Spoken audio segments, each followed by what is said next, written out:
What's going on, fans? It is your boy Dillon, and I am here to do my, post-game recap for the wild card round game from yesterday. Obviously, we played against the Chiefs. I'm gonna get into that in a minute. I'm actually not gonna say a ton about the game. I'm gonna give you the stats and all the pertinent information and stuff like that, but I'm actually not gonna say a ton about that. I'm also gonna, because I'm gonna lead from that into kind of my overall season thoughts and so on and so forth. But before I get into any of that, and real quick, just as a side note, preface to that point, my opinion, my perspective rather, probably is going to be somewhat unpopular, but you know what? I'm used to that. I'm used to, being on the opposite side of what most people think. I'm used to people hating on me and whatever, and I really don't care. It is what it is. I do this shit because I enjoy it, because it's what I want to do, because it's what I love. It's not what I'm going to be able to do for a living, certainly not right now. I do, good news, have a job that I'm hopeful about, that I should be, starting here real soon. But that is obviously going to take a lot of my time too. So this will be a side project, at least until I can build it big enough to actually be, profitable and all that good stuff. But in any event, that's neither here nor there. Before I get into all that stuff, and just real quick, just to finish that thought though, it is what it is, bro. Like, if people disagree, they can disagree. At the end of the day, I'm going to present you with things that are just factual, and then I'm going to put my personal evaluation on it. And if people like it, they like it. If they don't like it, they don't like it. Who the fuck cares? But anyway, before I actually get into that stuff, because I do want to explain to people how I go about doing my evaluations. And frankly, as a person who likes to be accurate, to be fact-based, to leave emotion out of it, to be unbiased, right? I like to be those things. I like to avoid, being biased in those sorts of things. I like to be accurate and fact-based, right? To do that, this is really the best approach. And this is the approach that I take. And I'm not saying it's the best approach just because it's the one that I use. It's just the most logical and best way to get to a very unbiased, objective evaluation. First step, gather information, right? I don't think anybody would argue with that. First step is gather information. Now me, one way in which I differ from a lot of people is I don't leave out any bit of relevant, pertinent, and important information, right? If we're talking about apples and you want to say something about oranges, well, oranges probably have nothing to do with apples in the context of the conversation. Now, if you're talking about fruit in general, maybe. But if you're talking specifically about apples, oranges have nothing to do with it, right? Anyway, if it's pertinent, relevant information, at the end of the day, if it's a factor or a variable that affects the result and outcome, it's important. No matter how big, no matter how small it is, it's important and it needs to be taken into account. That's the first way in which I actually tend to differ from most people. A lot of people, most people, like to just fit their own narratives and choose and pick which information they use based on what narrative that they want to fulfill. I don't do that. I take the data that I'm given and draw a narrative and conclusion based off of that data. I don't start with a narrative and conclusion and then pick and choose the data. The second thing that I do after that, so first thing is gather information and leave none of the pertinent, relevant information out. Good or bad, big or small, it doesn't matter. It all has to be taken into account. The second thing I do is then I weigh the different factors and variables, because each factor and each variable weighs differently in the equation. To put it simply, like a math equation, right? A math equation is always going to have a very specific result. And that is because of the very specific variables that go into that equation, right? Now, I know you guys are familiar with the little acronym PEMDAS, right? To help you determine what the order of operations is for solving complex mathematical equations.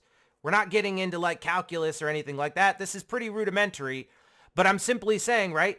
PEMDAS, parentheses, exponents, multiplication, division, and then addition, subtraction. Now, addition, subtraction are basically the same and, on the same level. Same thing in multiplication and division. But you start from the left in PEMDAS. You go parentheses, exponents, then multiplication and division, whichever comes first, left to right or whatever. Multiplication, division, then addition, subtraction. Now, generally speaking, it's not always the case, but generally speaking, and it depends on the context, and I'll give you a couple simple examples, but the weight of the PE, the parentheses, exponents, weighs greater than multiplication and division and addition and subtraction. You're going to do those processes first in the equation, right? Then you have multiplication and division, which weigh heavier, generally speaking, than addition and subtraction, but less heavy than the parentheses and the exponents. You feel me? And the same thing applies. And I apply this to every facet of life. It's not just football, right? So couple quick mathematical examples. If you have 2 plus 5, right? The 2, the plus, and the 5 are all variables in the equation, okay? What is the end result? It equals 7, right? That is the result. But if you just make one small tweak to that, and you take that plus sign, you turn it on its side, now all of a sudden it's a multiplication sign. Now you have 2 times 5. That multiplication symbol becomes a heavier weight than what it was. And now you have the 2 consistent variables, the 2 and the 5, but the result changes because now it's 2 times 5 as opposed to 2 plus 5. Now you have 10. But here's another quick example because it depends on the context. If you change that 2 and make it a 1, you change that variable, but now it's 1 and you go back to the original equation though. So 1 plus 5 instead of 2 plus 5, you have 6. Make that first change, that first little change, take that plus sign and turn it to its side and make it a times sign, multiplication sign. Now you have 1 times 5. In this case, even though generally speaking, the multiplication variable generally outweighs an addition variable, it's not so in this case because your result is 1 times 5 is 5, whereas 1 plus 5 is 6. You feel me? So it all depends on the nuance and the context. This is why the first step in gathering information, why you can't leave out any bit of information, no matter how big or small it may be. Okay, then you have to properly weigh each variable and each factor. Otherwise, if you don't do these things, you're not going to get an accurate evaluation. Okay? Now, am I going to be perfect? Fuck no. Are you going to be perfect? Is anybody going to be perfect? No, of course not. We're always going to make mistakes. There are going to be times where we miss variables. We don't notice it. We don't see it or think about it. It's fine. It's okay. There are things that we just can't predict. We can't control, like luck and the bounce of the ball, right? And to get it into, and this will kind of transition me a little bit into the actual, football stuff, because now instead of using math terms, I want to use football terms. So there are different variables that affect games and affect seasons, okay? I'm going to try to the best of my ability to start with some of the lesser weighing factors, you feel me? And work my way up to the more important, heavier weighing factors. You have things like, strength of schedule and the schedule, right? That changes a lot. It kind of depends. There are a lot of factors that go into that, but that's a factor. You have the where games are played, right? So is it a home game? Is it an away game? And then you have things like home field advantage. Those things go into it. Those become factors. When is it played, right? Or let's say, what day is it played? There are minor differences in that, but is it Monday? Is it Thursday? Is it Saturday? Is it Sunday? Those are factors that play in a game. Do you have less rest? Do you have more rest? right? The time of day. Is it the early time? Is it the early slate of games? Is it the 1 p.m. Eastern games? Is it the 4 p.m. Eastern game? Is it the night game? Is it on national television? Is everybody watching? These are some of the lesser factors, right? But they're factors nonetheless, and they do go into how games are played. Even like the talk, the media, right? All of that is a factor. Now, that's a less weighted, tangible factor of the actual product on the field, but it is a factor because guys do hear about that stuff and mentality and all these different things, right? Then you have things like weather. Weather's obviously a factor, right? We're starting to go up the ladder here. After the weather, you have things like talent, right? The talent that you have on the roster, and then your talent versus your opponents, going back to like strength of schedule and things like that, right? Then you have execution. Are these guys executing? You have coaching, right? Raising up the ladder of importance here, right? Okay, injuries are a major part of games and seasons. Officiating. Officiating plays a part. Now, officiating should be lower on this list. The reason why I'm listing it higher up on this list and towards the top end of this list is because, unfortunately, the officiating in the league has just become a complete abomination. Now, if you guys have watched my channel for the past several years, there was obviously a chunk of time there was a break there because my life stuff, but I was saying years ago, 4 or 5 years ago, I was in the same way that I foreshadowed what was to come with Brian Flores when he first got here to Miami.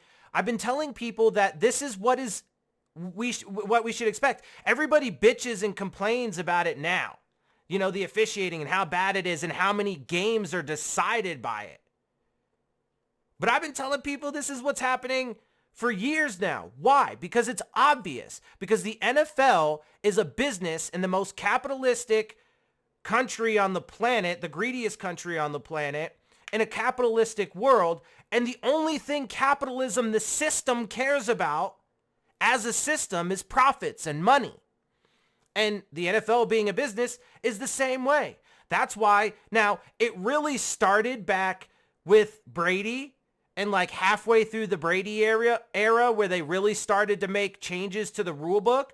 But over the past 4 or 5 years, I've been telling you guys, it sucks. The officiating is garbage, but you shouldn't be surprised by it because all they care about is profits. And that's why they've made the rule book so heavily slanted towards the offense, for example, right? That's why you're seeing things like all of these different streaming services now. That's one of the big complaints now about the capitalist side, the business side of the NFL, right? Because, we got to get Peacock and we got to get this and we got to get that and blah, blah, blah, Sunday Ticket and, whatever, right?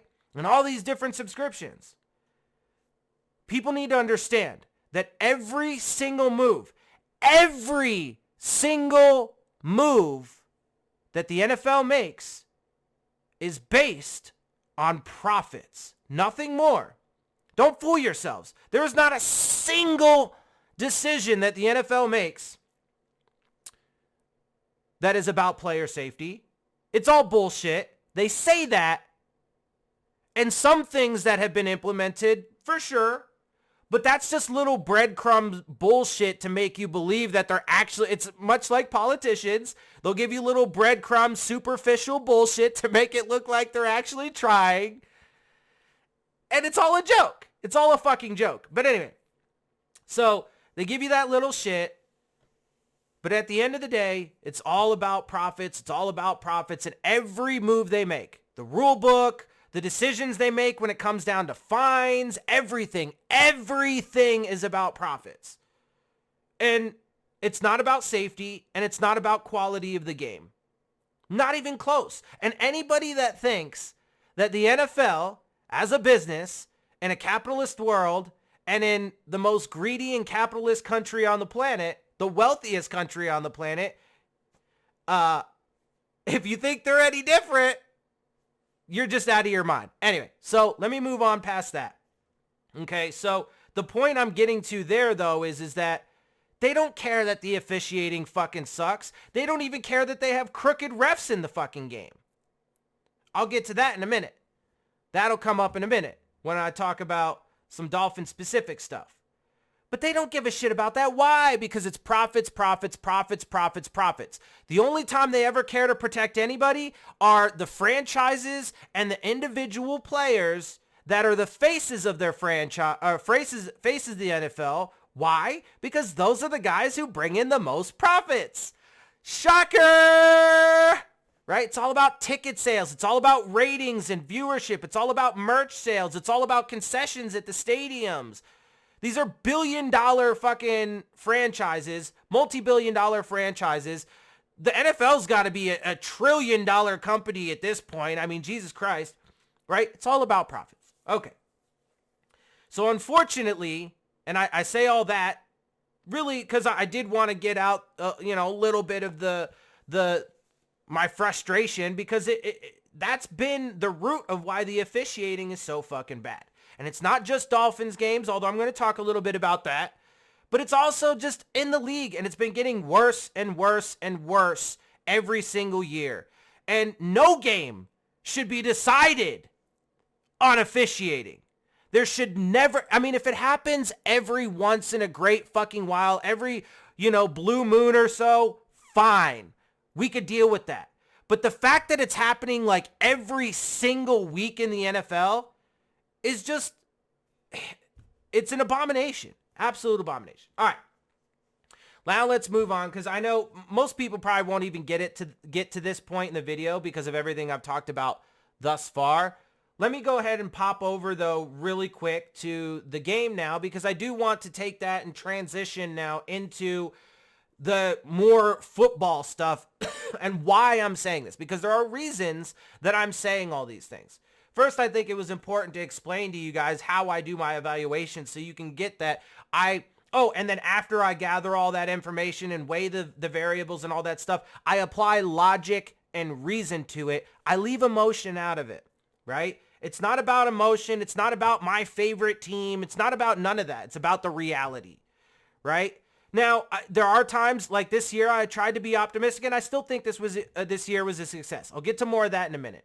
But and for me, as a Dolphins fan, you guys know, though, in the past, I was the more pessimistic one. And I even got labeled for, not a surprise, as a hater for the most part because of what I was saying over the past several years prior to McDaniel. We'll get to more of that because I do want to give my season thoughts. Let me go ahead and just blaze through this because, well, it doesn't really fucking matter. At the end of the day, we ended up losing 26-7.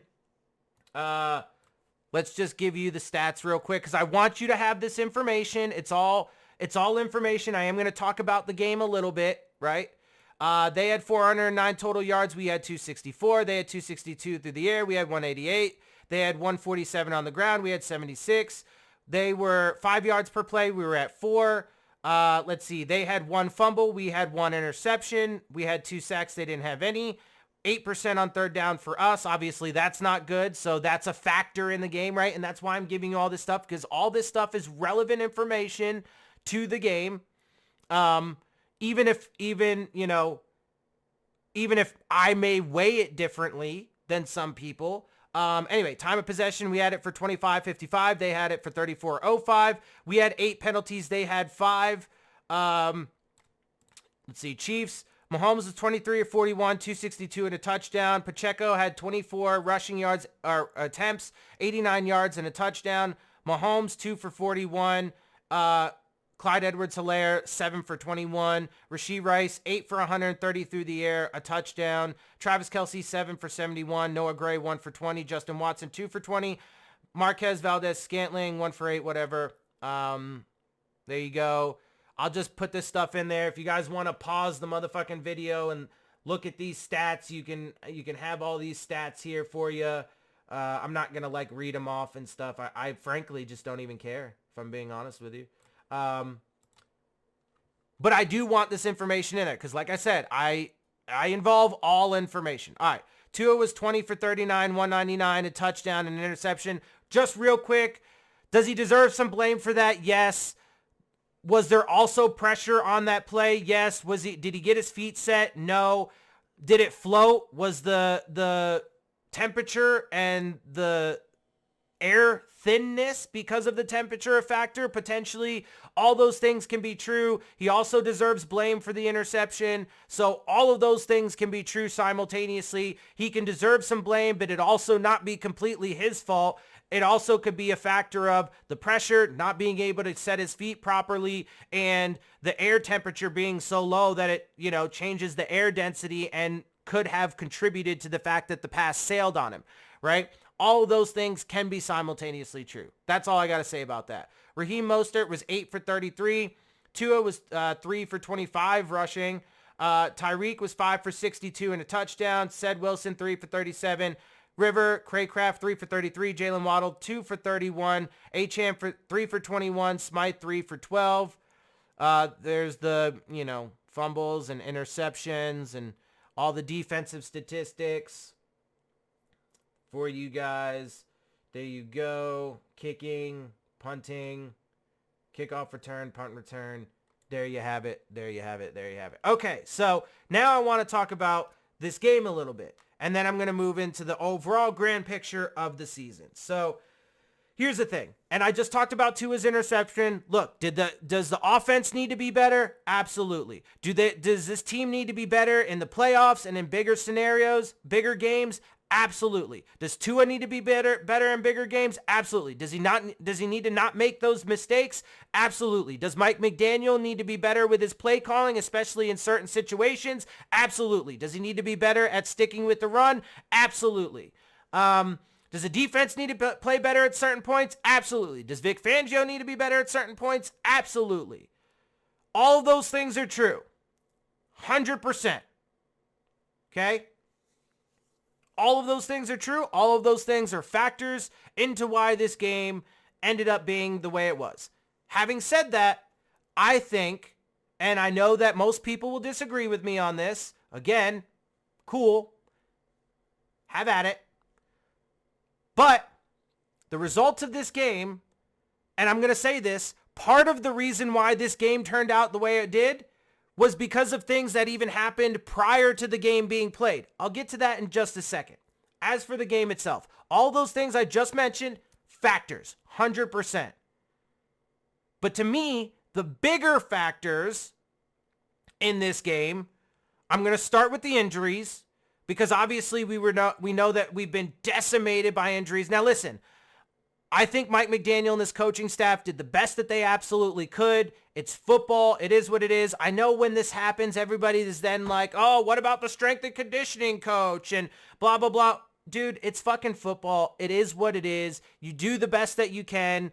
If you get lucky with injuries, then you're going to be fine and everybody's going to be, not worrying about it. But if you get hit with a ton of injuries, then people are going to bring it up. And especially if it causes issues in big moments, people are going to bring it. Look, I think people are overblowing that from the perspective of like, do we have to fire our strength and conditioning coach? Look, are there ways that they can improve? Sure. I am absolutely sure that there is. But I don't think at the end of the day, it's that caused the injuries. It's just fucking football, man. And, in certain situations like Jalen Phillips or even Bradley Chubb, like hindsight is 20/20, man. And those guys want to be out there too because they have incentives to play for. They have tape to put out there. They have pride to play for. So it's not always all just the coach's decision and so on and so forth. So anyway, enough of that. But injuries. We were out Holland, Howard, Andrew Van Ginkel, Cameron Good, and Jerome Baker just all got put on injured reserve. Right? Obviously, Jalen Phillips and Bradley Chubb being out. We had guys on, from the street off their couch in this game. Right? I think that was a much bigger factor. And then, of course, you take the offensive side of the ball. Yes, we had guys like Waddle and Mostert back, and that was nice. But, the offensive line obviously still missing guys and, not having Williams and Isaiah Wynn out for the entire season and for most of the season. Obviously, that's hurt. We've had plenty of guys on the offense banged up, so on and so forth, right? And of course, let's also add in defenses and teams are also going to adjust throughout the year and key into things. We were never going to be as explosive the entire season that early. And this is part of why the expectations being raised on stuff like that is ridiculous to me. when we had the early season fireworks, nobody should have expected that was just going to be sustainable the entire year. At some point, we were going to have to play December and January football. At some point, we were going to have to get gritty with it. And we've shown we can, we just didn't do it consistently enough or good enough. And a large part of that reason, though, is also the injuries. Obviously, Jalen Ramsey missed the whole first half of the season, right? And that's part of why it took the defense a while to come on. So I think, and this translates into my bigger picture thing, so you will hear this again, I think that for this game and for the season as a whole, injuries were a much bigger part of it. But let's stick with this game. So all those stats and all those concerns that we have, those are all valid. They're all part of the equation. They all need to be worked on, et cetera, et cetera, et cetera. But to me, even bigger than that was the injuries. Even bigger than that, though, was officiating.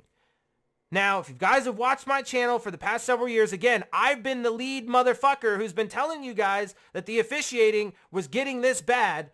And it's because the NFL only cares about profits and how they're changing the rule book, et cetera, et cetera, et cetera. Now people want to fucking scream about it. And I'm not talking about just Dolphins games. I'm talking about across the league, all the games. It's become atrocious, right? But I've been telling you guys this is what's going to be happening, right? And in this game, it's twofold. It's because of officiating in this game, but it's also because of officiating prior to this game and what happened before. I'll get to that in just a second because that's going to lead into my overall season views. For this game, up until like the third, maybe even the fourth quarter, whatever it was, whenever the first roughing the passer penalty happened, up to that point, I still want, and you can go back and watch my live stream if you want, I still wasn't ready to say that's a deciding factor in this game. And then once that one hit, and then once the second one hit, both of those roughing the passer penalties were absolute trash. The first one, okay, the defender ended up hitting Mahomes in, the knee down area in the lower portion of his legs. And by the rules, that's a penalty. But if you watch it, the dude was going to the ground. I can't remember if it was off the top of my head, if it was because he just, tripped or it was because of the offensive lineman shoving him. Either way, my point is his entire momentum was going to the ground. He wasn't trying to hit Patrick Mahomes. Now, I get intent is a hard thing to fucking, because you can't read people's minds, a hard thing to evaluate. But really, if you watch the tape, it's not that hard to evaluate. And they have plenty of time to see a replay really quick. I get it's bang, bang. And that's an area, too, in which, the replay officials and the replay assist guys should be able to be like, you know what, pick that flag up. No, it's not. They have the fucking time and ability to do that. Anyway, I digress. So my point, though, is that up until then, I wasn't ready to say that it was a big enough factor into this game. Up until that point, I was going to use all of the stats and the coaching decisions and the play calling. I was going to use all that and the injuries. But then once that first roughing the passer and then when the second one hit, it just solidified it for me. Because the NFL is just a fucking clown show. It's an absolute clown show. And the only thing they care about is profits and protecting their top tier franchises and top tier players. And that's it. 100%. Okay. So that's really what I got to say about this game, because there were certainly plenty of other examples too. There were certainly plenty of clear holding calls that they could have called on the Chiefs. There were plenty of fucking false or plenty of other stuff that they could have called certainly throughout the game too that they didn't. There were bad calls on us earlier on in the game. There were missed calls, like I said. So the combination of that, but up until those roughing the passer penalties, I still wasn't going to say, because I've also not really been the kind of guy, even though I've been the one screaming to people that this is what's happening with the officiating in the league. And then, of course, you add in the fact that there are crooked refs in the league. I'll touch on that in just a second. It's just a complete shit show. And I've been warning you guys about this, but I still hesitate to say that officiating is the decisive reason. But unfortunately, that's become the reality of NFL officiating at this point. Because again, they don't care about safety or quality of the game. They care about profits and protecting their most profitable franchises / players. That's it. All right. Now, why do I say officiating affected this game even before we played this game? real quick, just a couple side notes. I don't say officiating was the deciding factor in the previous Chiefs game in Germany. I'm still not saying that today. What I have said recently, though, is and I've said the whole time, you certainly have an argument for it, and some people, certainly on YouTube and in the Dolphins community, have made the argument for it, that Tyreek Hill's forward progress was stopped. And even the defender who picked up the ball originally on that fumble return touchdown, which was the deciding factor in that game, also had his forward progress stopped. So really, the Dolphins should have had the ball still with just the loss of yardage, or at worst case scenario, it would have been the Chiefs' ball, but they wouldn't have had a touchdown. They still would have had to drive the rest of the field to get it. I'm not saying that was the deciding factor and it was on the refs, but you have an argument for that. When it comes to the Eagles game, unquestionably, and you guys saw my reaction to that, 10-0, 10-0, 10 on us, 0 on them. That's not it. That's not just it. There were a ton of missed calls. People showed fucking screenshots and videos. There were tons of fucking bad calls on us. The 10-0 disparity, but that's not even the worst of it. There was a crooked ref in that game, a ref that had gotten fired from other leagues and in other positions as a referee because of his unethical refereeing. And he's in the NFL. Like, are we kidding? Are we kidding right now? And to boot, he's a fucking Eagles fan. Dude. Like, how much more obvious can it get? Okay, so that was the biggest and clearest example of biased officiating I've ever seen in my entire life. There's no debate about it. I don't care what anybody wants to say. You want to call me a sore loser or, blah, blah, blah. I don't care. I'm just stating facts, bro. You can be upset about it all you want. It's a fact. All right. Last week, the Bills game. I said it then, I'm saying it now. And a lot of people have, it took them a minute, but they jumped on because they saw it themselves and they actually pointed out things that I didn't see originally. But if you look at that game should have been ours. We should have been the motherfucking division crown. We should be AFC East champions. We never should have even had to go to Arrowhead to play in -7-degree fucking weather. To begin with. We never should have. Why?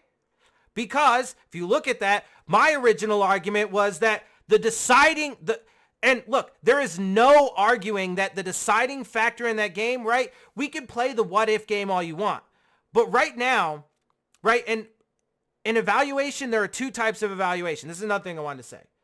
There's projective evaluation or projection evaluation, and then there's hindsight evaluation, right? So as an example, when us content creators do our preview videos for games, that's projection evaluation. We're evaluating the information that we have that is concrete, and we are trying to project an evaluation into what we think is going to happen based off of that data for the future. Hindsight evaluation is when that shit's already in fucking written in stone and you have all of the data and then you just apply logic and reason and evaluate the facts and then draw logical conclusions from that. But you have to use all of it. You can't just look at box scores. You have to delve into the tape. You have to delve into all of it and understand the different factors that played into it and the weighting of those factors and how all of that affects the equation. Okay? But anyway, so back to this game. So my original thing was, and in this game, it's hindsight evaluation now because it's all set in stone. The deciding factor in that game was the punt return touchdown. Worst case scenario, it would have been tied at that point, if nothing else. But really, they got 14 points because of the fucking refs. On the punt return touchdown, I said it was a hold. A lot of other people are saying it was a block in the back. It doesn't matter what you want to call it. It was a clear fucking penalty. The ref was standing right fucking there. There's no way he couldn't have fucking seen it. And they generally throw fucking holding calls on every goddamn punt return in the goddamn game anyway, because that's the officiating in the NFL. But they decide not to on this one. What a shocker, because it's the Buffalo Bills and their prize Josh Allen. What a fucking surprise there. What a goddamn fucking surprise there. Okay? But if that's not bad enough, that miraculous Trent Sherfield touchdown, and I didn't even see this and know this at the time. I learned this after the fact because people were posting it on, Twitter and stuff. But the Bills never should have had that touchdown. It never should have been a touchdown. Why?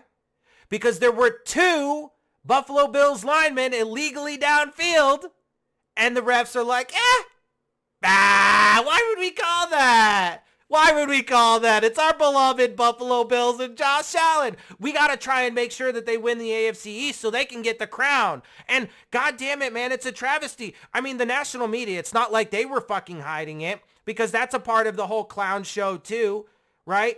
The only thing the NFL didn't do this year was actually come out and say, hey, we're the WWE, really, and we legitimately have a script. They even had the fucking season hype commercials about how they have a script. The only thing they didn't do was say, that's not satire, we actually have a fucking script. But they might as fucking well.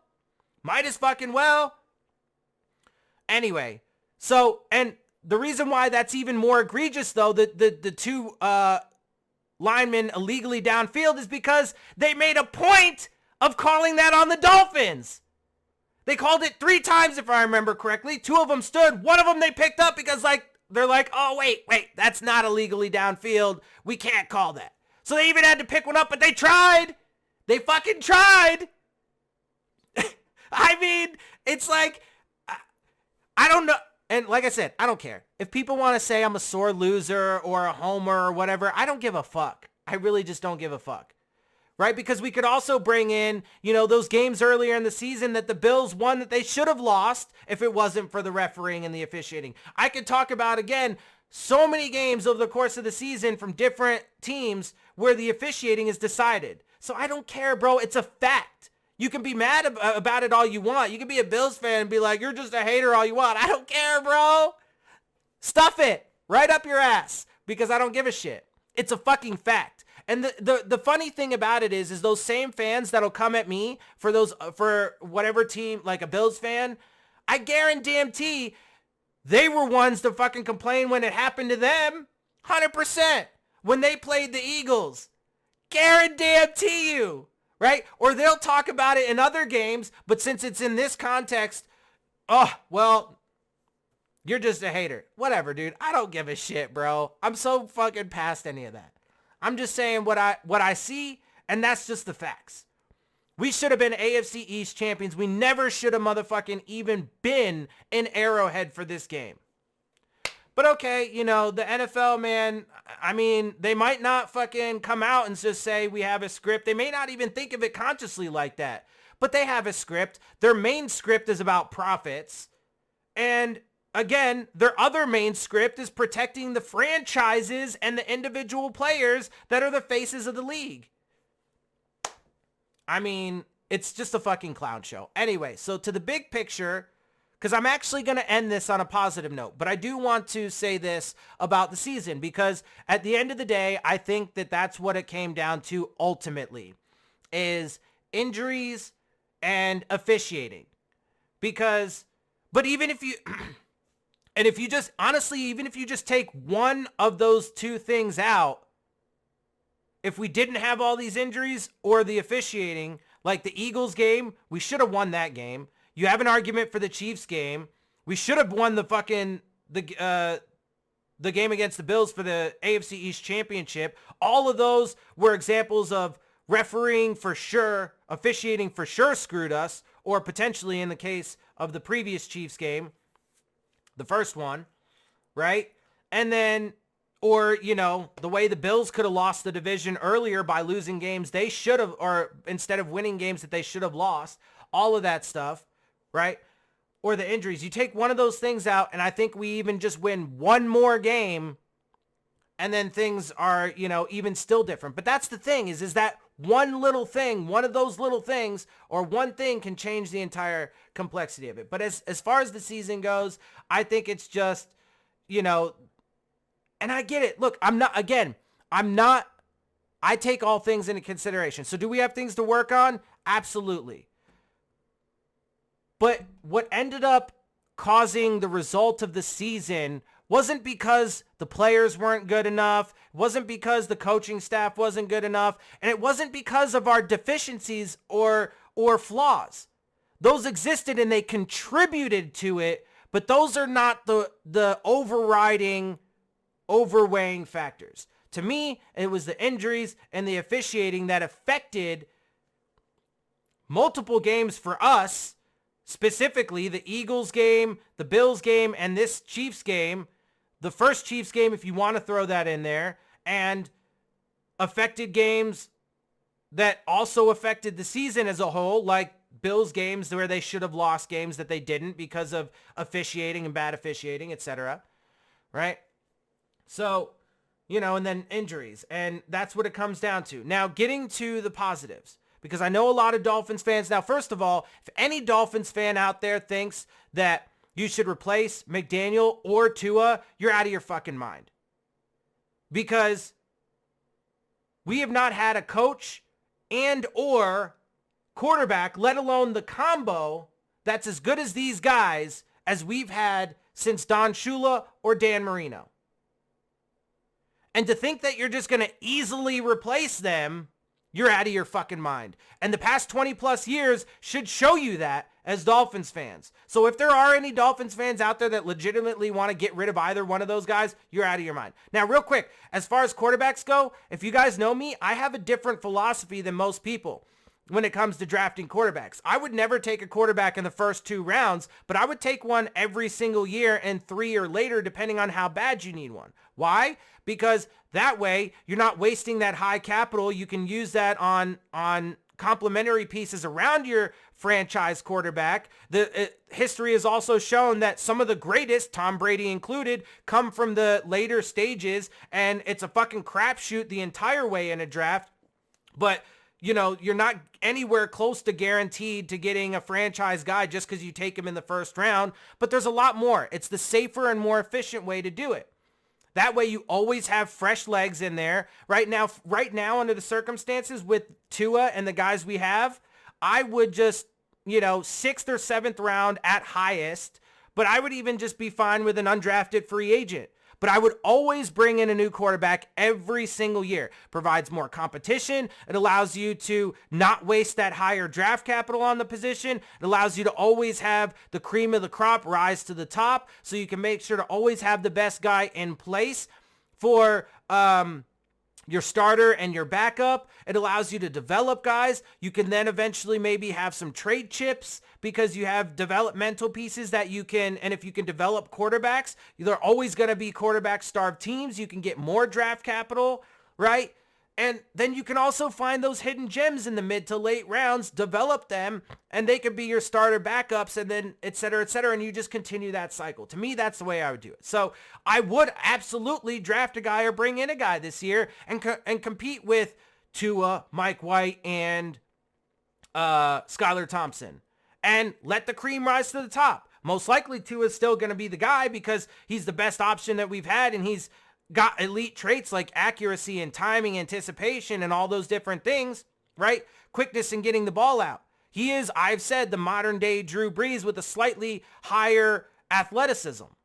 And I think over the course of his career, he will prove to be that, right? Also, it's 2 years now in Mike McDaniel. Mike McDaniel's not going anywhere, and neither is Tua. There's no reason to think or expect that that's going to happen, and you shouldn't want it to anyway, because you should want them to build on this, right? Because 2 back-to-back playoff years. I know a lot of Dolphins fans are going to be like, no, this year is unacceptable. We lost a playoff game. We lost the division. The collapse happened, even though kind of, but not really. We were 3-2 in December. We lost the 1 January game, but you know how I feel about that. Whatever you want to say, and whether you disagree with me or not, you know how I feel about that. I think that was bullshit. But back-to-back fucking, and it's his first 2 years. It's year 1 under Fangio. Give them some time to get some drafts under their belt. Give them some time. The culture is amazing. Give them time to build on that. Finally, we have a healthy culture within the building. Okay? Let that grow. Do they have to work on things? Absolutely. But let them. Give them the chance to do it. You feel me? Anyway, they're not going anywhere, so it doesn't matter. They're going to be here, which is good because they should be. But again, back-to-back, and because this is how I want to end it on the positives. Back-to-back playoffs, back-to-back winning seasons. We went from 9 wins to 11 wins. We increased our win total. We had the best season that we've ever had. We were in position. Yes, okay, I get it. We lost it. We didn't have the number 1 seed. We didn't win the division. But we were there. And if it wasn't for the shit officiating and injuries, which I get it, you can't control those things. I get it. But give them an opportunity next year to come back and build on it because I think they can. They set a ton of records this year, both NFL and franchise records. I mean, come on, man. Come on. Let's not get crazy. Let's not get crazy about it. And this is why I say leave emotion out of it. Now, I know it seems like at certain points my passion has come out a little bit and it seems like I may be getting emotional. I'm not getting emotional. I'm emphasizing certain things, right? Expressing that through, vocally and in my body language, but I'm not getting emotional. I'm just trying to evaluate things as logically as possible. And I still think the season was a success. I know a lot of Dolphins fans disagree with me because how, the expectations going in and then how they elevated after the first couple weeks of the season and blah, blah, blah.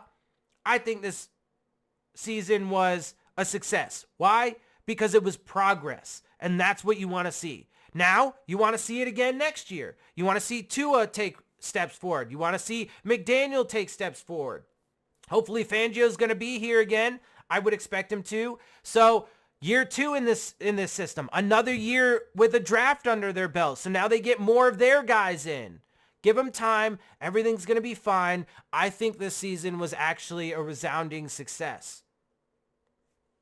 And that's what I got to say. All right. This video was hella long. It's about 45 minutes. Most people probably aren't even going to get a quarter of the way through, let alone the entire way through. Fine. I had a lot to say. Obviously, this was recap video. It was season thoughts video. It was, rant on the NFL officiating video and the clownishness of the NFL, all that stuff, right? So it was a multifaceted video. There's a lot to it. But there you have it. Did want to end it on a little bit of a positive note because I do think that the season was ultimately a success, and I don't think we should view it in any other way. Yes, hold them accountable for their deficiencies and their flaws and the things that they need to work on. Acknowledge those things. Those are factors. They are relevant. They are important. But you have to be able to properly weigh those different things and understand the nuance and the context and why everything was the way it was. And then leave emotion out of it. Just apply logic and reason and you're good to go. And you can get clear-headed, logical, reasonable, accurate evaluations. And that's what I try and do to the best of my ability. All right, with that, I am out of here. If you guys do like that, if you guys do like my takes, because I'm going to keep it real with you too. I'm going to keep it 100. I'm going to tell you the good. I'm going to tell you the bad. You saw how I was during the Flores years. If you guys watch my channel, if you haven't, go watch them videos. Okay? I'm always going to keep it real with you. 100%.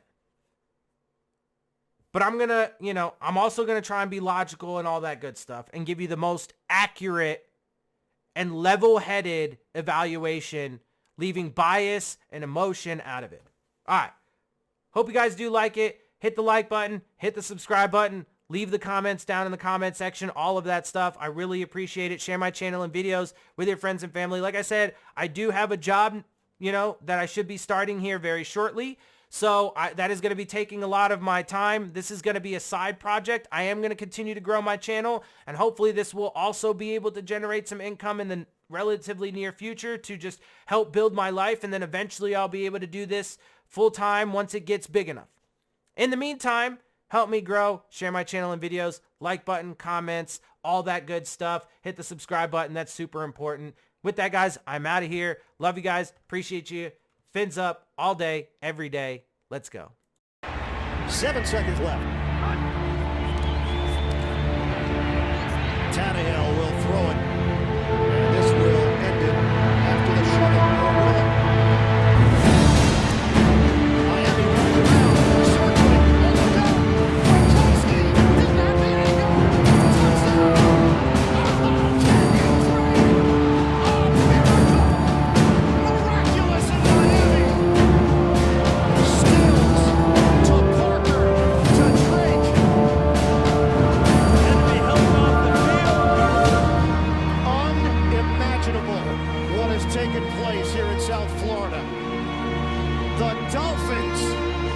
done it. They keep their season alive. 69 yards. Wow. Pure joy. Miami wins it.